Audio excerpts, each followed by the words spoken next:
정부는 코로나19로 생계 어려움을 겪는 소상공인과 프리랜서 등에게 선별적으로 재난지원금을 지급하고 있습니다. 그런데 현실을 제대로 반영하지 못하는 기준 때문에 도움이 절실한 사람들이 지원을 못 받는 경우도 있습니다. 홍민기 기자가 보도합니다. 코로나19 확산 이후 수입이 줄어 2차 고용안정지원금을 신청한 대리운전 기사 김모 씨. 그런데 지원금 지급 대상이 아니라는 통보를 받았습니다. 지난달 생계를 위해 구청 공공일자리 사업에 참여하며 가입한 고용보험이 문제였습니다. 고용보험 혜택을 받는 사람에겐 지원금을 주지 않기 때문인데 정작 김 씨는 가입 6개월이 되지 않아 보험 혜택을 받을 수도 없습니다.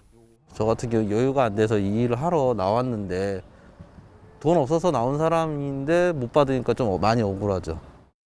세탁소를 운영하는 양기철 씨는 코로나19로 매출에 타격을 받았지만 정부가 소상공인과 자영업자에게 지급하는 새 희망자금을 받지 못했습니다.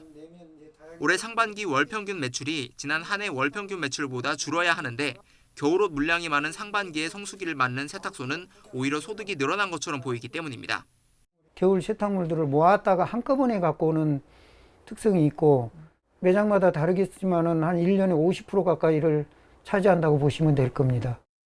담당 부처인 중소벤처기업부는 연휴 이후 지급하는 지원금에도 대상자 선정 기준을 그대로 유지하겠다고 밝혀 지원 사각지대는 여전할 것으로 보입니다. 이처럼 열심히 일한 게 오히려 걸림돌로 작용해 지원금을 받지 못하는 허점을 막기 위해 전문가들은 선별 지급 기준을 더 꼼꼼히 해야 한다고 지적합니다. 그건 분명히 제도상의 허점이 있는 부분이네요. 일을 함으로 인해서 오히려 불이익을 받는 사람들을 구제하기 위해서 그 차액만큼은 지원을 한다던가. 일부 지자체는 정부 지원의 빈틈을 메우려는 보완 대책을 하나둘 내놓고 있습니다.